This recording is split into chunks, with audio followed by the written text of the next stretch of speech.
Hi, my name is Claron. I'm a lecturer at the University of Warwick.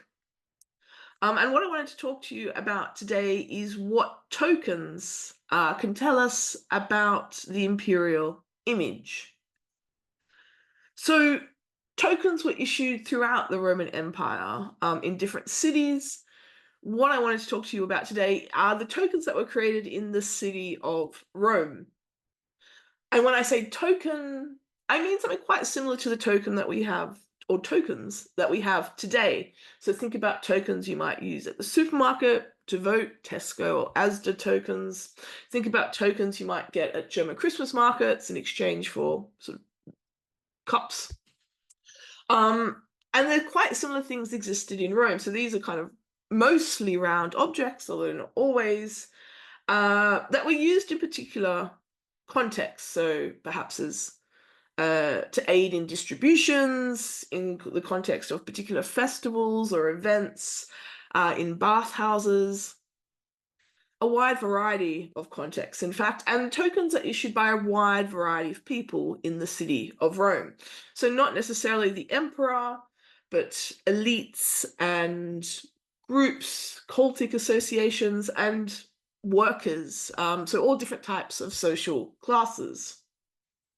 There are two types, or mainly two types of tokens in Rome. One are tokens made out of bronze or brass, of which I've included two examples here. Quite often these tokens carry numbers on them. We have no idea what the numbers were for. Maybe to kind of help with lotteries or things like that. So maybe 13 equals a particular good or something that someone's won. And these were struck by dies. So the same way that coins were. Essentially, they would have been struck by getting a little blank piece of metal, two kind of dies or stamps, and then someone would have, with a hammer or mallet, put them together to make the design. The other type of token that we find in Rome are lead tokens, and these were made by casting. So you would make a mold, and I've got an example of a mold there, which would actually have created triangular tokens with the letters RUB on them. And these would have created lead tokens. I've got an example of one there, which probably shows the Emperor Nero. As I mentioned, these tokens are found, or these tokens are created by a wide variety of individuals. I've just put one example here. This token, which is very coin-like, you might say, but not a coin, was created by a magistrate of the youth, actually, so someone in charge of the Roman youth. He shows himself and names himself as Gaius Matraeus, and there's a basilica, we think, on the other side, although you might have another interpretation as to what that building might be. Again, we've got the number 10 there. We're not quite sure what the numbers were for. And so what can tokens tell us about Augustus? They can actually tell us quite a bit. One thing they tell us is how coin imagery might have been received. And for this, I wanted to take an example of, it's a coin you may or may not have encountered yet, a gold coin of Augustus that basically advertises his heirs, Gaius and Lucius.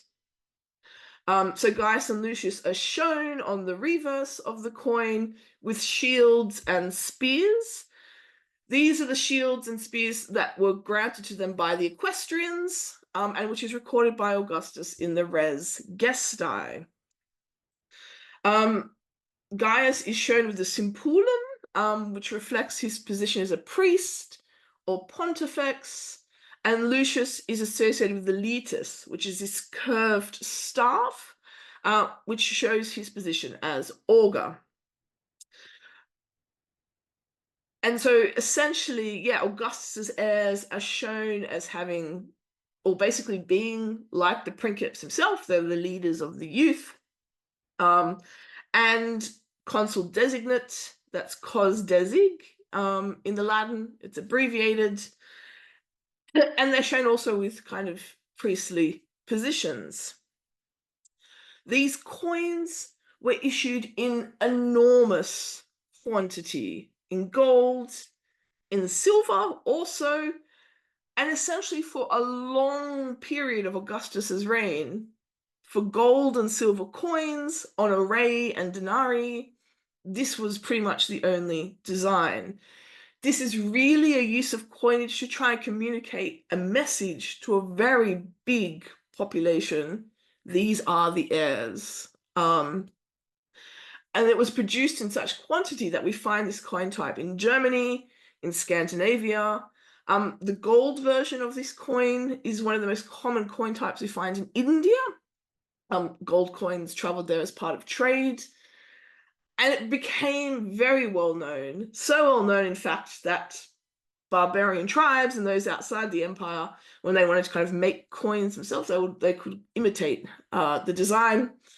Here's an example of an imitation, probably what it would look like if I had to create a coin of my own, at my artistic skill level. But you can still recognize the design, although, of course, the Latin on this imitation is complete nonsense, but they've attempted to kind of do their best to imitate writing. And we also find this coin type referenced on tokens. So there's a lead token that was found in the Tiber in Rome, which has on one side essentially the shields and spears that we have referenced on the coin. And then on the other side, we have two individuals seated, which is probably Gaius and Lucius Caesar, seated on curule chairs, their heads covered by togas, representing kind of that they were kind of in the act of sacrifice or a religious kind of ceremony. And essentially, so someone has decided to create a lead token that references the coin, doesn't copy it exactly, but nonetheless has understood the coin and reinterpreted the image for their own context and purpose. And if you look at my other video on Livia, you'll see that the provinces also picked up this message loud and clear. Gaius and Lucius are the heirs, and they issue provincial coinage, which I explained in the other video, that also references the two heirs. Another lead token that we have, I apologize for the image, it's the best one we have, shows Gaius Caesar by himself. We know it's Gaius because there's writing, you have to take my word for it, Gaius Caesar, with a victory on the other side. And this is an image or a connection of imagery that's not necessarily shown on the imperial coinage. But this is something that whoever is responsible for this token thought would be a wonderful pairing. And so by creating their own token for whatever purpose, they've created an association for Gaius that is not necessarily found on official Roman currency. So what we get for Augustus and many members of the imperial family is that there's imagery and ideology being issued out officially by the government, but people adapt that and use that as they will and create their own connections and meaning at a more local level. This particular token, which is part of this series with numbers, shows the Emperor Augustus with a laurel wreath. And it was clearly created by someone in honor of Augustus, because beneath the portrait of Augustus, you'll see the letters fel. This is an abbreviation for feliciter, so a Latin word which means kind of best wishes. And so this token may have been created by someone on the occasion, for instance, of a celebration for Augustus's birthday, the anniversary of the day he came to power. Essentially, the token expresses good wishes for Augustus. And it's another one of these artifacts that shows how the image of Augustus was used in different contexts by different people. Here on the left, we have another token that's been pierced. This is probably to convert the piece into jewelry later. So coins and tokens often have kind of holes in them, often so that the portrait can kind of be shown if you're wearing it as a necklace. And it was largely connected, we think, with conversion into kind of nice necklace pendants. Here you'll see Augustus wears a very different type of crown. It's very spiky. This is the radiate crown. And in the Roman world, this means that Augustus has been deified. So here we have a deified Augustus. So while he was alive, tokens were issued basically showing his portrait, also while he was, or after he was dead and deified. Again, the mysterious numbers on the other side. But I should say that people who went to this workshop to create tokens didn't always choose images of the emperor or the imperial family. It was clear there was a wide range of choices available. So, for instance, the token I've included here shows two men or boys playing a board game. Again, probably some festival context where you're looking forward to merriment and leisure. And we know these are all part of the same workshop that people would have gone to and made their choice of designs because the stamps are the same. So here you can see that the reverse of this token has the abbreviation Aug for Augustus. The A and the U are kind of joined together. And that same stamp was used for this design, which shows a laureate or living portrait of Augustus. So when the same stamp is used, this is called a die-link in scholarship, but it means that it's the same workshop. They've got a whole set of stamps there. People go in, can make their choices. They can choose to have a picture of Augustus, or they can choose to have a picture of something else. For instance, two people playing a board game, whatever was kind of suited for their occasion. I also wanted to think about, images of Augustus created by people that look nothing like Augustus. And in that context, I wanted to turn to some gaming pieces made out of bone that survived from the Roman world from the early Imperial period. We think this game was very popular, probably came out of Egypt. And the gaming pieces are made out of bone or ivory, and they have kind of design raised on one side, and on the other side they have numbers in Greek and Latin and a description of what is shown. We don't know what the game, how you played the game or anything like that. We just know that these pieces survive.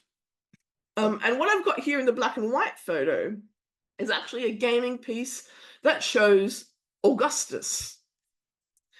And you might say, I've lost my mind because it looks nothing like Augustus.